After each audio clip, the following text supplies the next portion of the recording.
नमस्कार दोस्तों, मैं हूं मुक्ता दीक्षित एस्ट्रोलॉजर। आज मैं आपको इरफान अली खान, जिनका आज देहांत हो गया है, इतनी कम उम्र में इतना बड़ा संकट और इतनी दुखद घटना जो संपूर्ण भारत के लिए दुखद है, और उन्हें मैं भावभीनी श्रद्धांजलि भी अर्पित करती हूँ।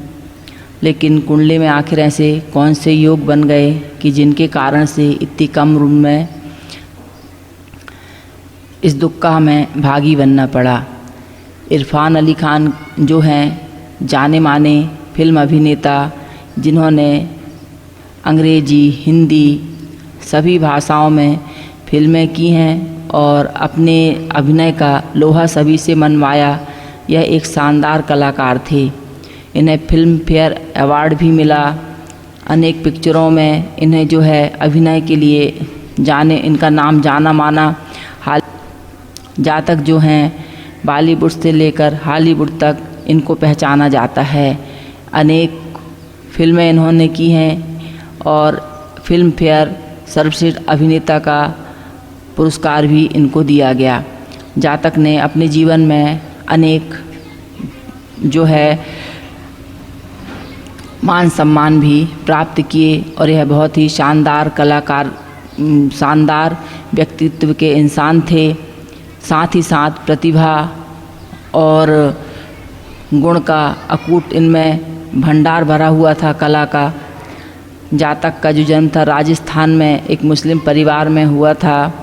और जातक की आज मैं आपको कुंडली के बारे में कुछ जानकारी दूंगी कि आखिर इतने कम उम्र में इस रोग से कैसे कष्ट जो है मृत्यु का कारण बना, कौन से ग्रह के कारण परेशानियों का सामना करना पड़ा।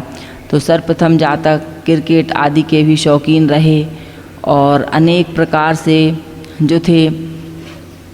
इरफान अली खान का जो निधन है वह 29 अप्रैल 2020 को हुआ, यानी कि आज बड़ा दुखद दिन है। और अब मैं आपको बतलाऊंगी कि जो भी डेटा लिया गया है कुंडली का वह इंटरनेट से प्राप्त है। अब कुंडली के अनुसार क्या फल निकलता है वह मैं आपको बतलाऊंगी। तो जातक की जन्म कुंडली यदि हम देखते हैं तो मीन लग्न की कुंडली जातक की आती है।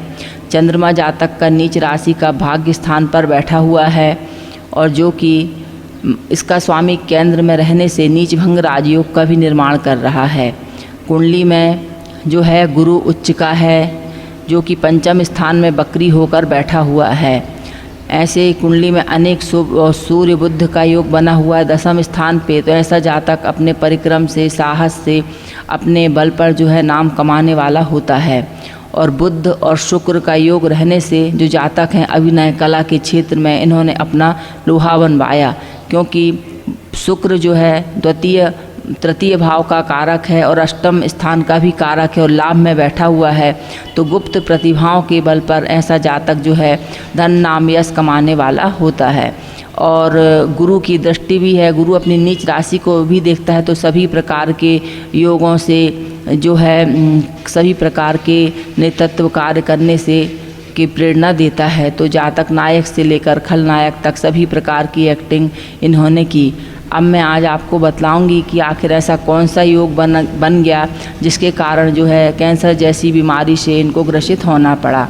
तो जातक की कुंडली में व्यक्ति रोग ग्रसित कब होता है? जब यदि लग्न का स्वामी जो है जातक का गुरु है, गुरु जो बकरी अवस्था का होकर के और वृद्ध अवस्था का भी है, तो बकरी है और ऐसी स्थिति में जो है कि गुरु निर्बल कहलाता है। उच्च राशि का है लेकिन अंश में भी कम है, और बकरी है तो यह पूर्ण फल नहीं दे पाता है। तो जब शास्त्रों में स्पष्ट लिखा हुआ है कि जब लग्न का स्वामी जो है दुर्बल होकर केंद्र या त्रिकोण में बैठ जाता है तो वह शरीर को रोग ग्रसित कर देता है। तो इस कारण यह रोग उत्पन्न करने वाला ये कारण हुआ। अब इसके बाद आता है कि छठवां स्थान जो रहता है वह रोग का रहता है। जब भी हमें रोग का पता करना रहता है तो छठवां स्थान विशेष कारक रहता है, और अष्टम स्थान जो रहता है मृत्यु के कारणों को बतलाता है। तो अष्टम स्थान पर छठवें स्थान का जो स्वामी है सूर्य, वह बैठा हुआ है। दशम भाव में बैठने के कारण से जो है अल्सर, ट्यूमर, कैंसर आदि रोगों की उत्पत्ति करता है। शास्त्र में वर्णित है, सर्वार्थ चिंतामणि ग्रंथ में स्पष्ट लिखा हुआ है कि जब भी छठवें भाव का स्वामी जो है लग्न, अष्टम या दसम भाव में विराजमान हो जाता है और पाप ग्रह से दृष्टा या युक्त हो जाता है, तो ऐसी स्थिति में जो है कैंसर, ट्यूमर आदि ऐसे रोगों से जातकों को शारीरिक कष्ट उठाना पड़ता है। तो हम जातक की कुंडली में देखते हैं कि सप्तम स्थान पर बैठा हुआ मंगल अपनी तृतीय दृष्टि से सूर्य को देख रहा है और अष्टम स्थान में बैठा हुआ केतु जो है वह केतु की भी दृष्टि है और लग्न का शनि भी सूर्य को देख रहा है। तो सूर्य शनि वैसे ही शत्रु का काम करते हैं, क्योंकि दोनों शत्रु हैं। सूर्य शनि पिता पुत्र जो हैं दोनों ग्रह एक दूसरे के शत्रु हैं। तो जब सूर्य और बुध साथ में पीड़ित हो गया, बुध नसों से संबंधित कारक होता है, तो इस प्रकार से जब यह योग पूर्ण हुआ तो ऐसी स्थिति में जो है जातक को इस रोग से पीड़ित होना पड़ा। अब जातक की कुंडली में जो है वर्तमान में जो महादशा चल रही थी, तो जातक को जो शुक्र महादशा चली, यह जातक को जो है शुक्र महादशा चल रही थी। तो शुक्र जातक का जो है अष्टम भाव का यानी अष्टमेश है और तृतीय भाव का स्वामी है, यानी जातक को मार्केश की दशा चल रही थी। यह तो शारीरिक, मानसिक, आर्थिक किसी भी प्रकार के कष्टों से शरीर को हानि उठानी पड़ती है। तो वर्तमान में जातक को जो है शुक्र की महादशा में केतु के अंतर में जो है बुध का प्रत्यंतर, क्योंकि बुध भी सप्तम स्थान का कारक, वह भी मार्केश यानी लग्न का शत्रु है। तो इसके कारण इस दशा में जो है जातक को मृत्यु तुल्य कष्टों का सामना करना पड़ा।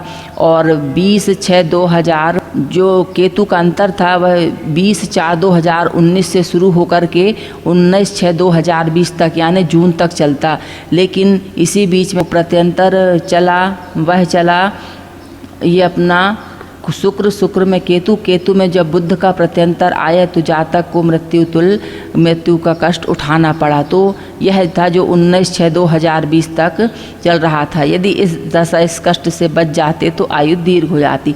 इस प्रकार से जो ग्रह रहते हैं यह व्यक्ति के कष्ट को बतलाते हैं, अपनी दशा अंतरदशा में व्यक्त करते हैं।